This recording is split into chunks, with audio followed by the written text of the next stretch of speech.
आज की इस वीडियो में हम इंग्लिश प्रोनाउंसिएशन सीखेंगे। इंग्लिश प्रोनाउंसिएशन अक्सर करके बिगिनर के लिए डिफ़िकल्ट होते हैं। जब वो पढ़ते हैं तो वो जो लफ्ज़ पढ़ते हैं उनको अक्सर करके रॉन्ग पढ़ते हैं।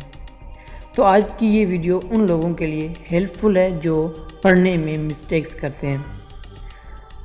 हम शुरू करते हैं इंग्लिश के उन रूल्स को जो आपको इंग्लिश पढ़ने में हेल्प करेंगे।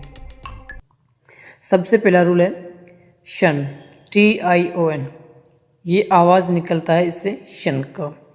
किसी भी लफ्ज़ के आखिर में या बीच में TION का इस्तेमाल होता है तो वहाँ पे शन का आवाज़ निकलता है।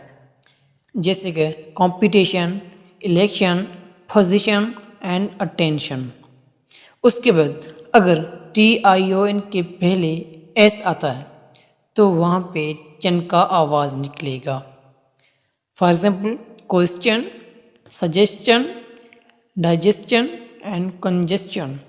यहाँ पे आप देख सकते हैं कि TION के पहले S इस्तेमाल हुआ है तो यहाँ पे जो आवाज़ है वो चेंज हो जाती है चन में। शन से चन में आवाज़ चेंज हो जाती है। उसके बाद आता है SION। इससे आवाज़ यन की आवाज़ निकलती है।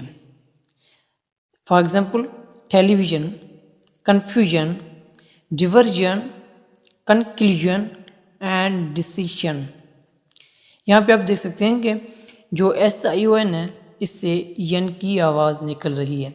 अगर आप किसी भी लफ्ज़ को पढ़ते हो और उसमें SION आता है तो आप वहाँ पे इसकी प्रोनाउंसिएशन एज यन करोगे। और ये बात ज़हन में रखनी है कि SION पे जो भी लफ्ज़ ख़त्म होता है उसके पहले वावेल या आर के सिवाय कोई और लेटर है तो उसका आवाज़ चेंज होगा शन में। For example mission, permission, tension and admission. उसके बाद हमारा रूल आता है CIAN वाला।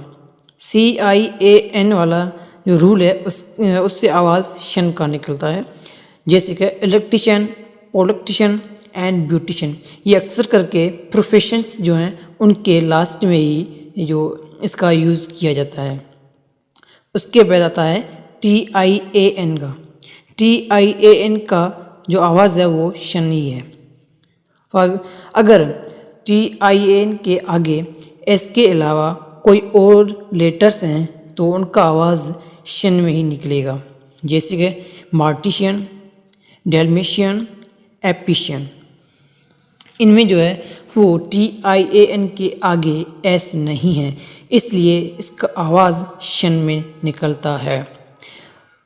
अब हम TIAN के आगे S का इस्तेमाल करके आवाज़ को चेंज करते हैं। For example Christian. अब यहाँ पे आप देख सकते हैं कि जो क्रिश्चियन है TIAN के पहले S का इस्तेमाल हुआ है तो यहाँ पे जो आवाज़ है वो चन में चेंज हो जाती है। Thanks for watching.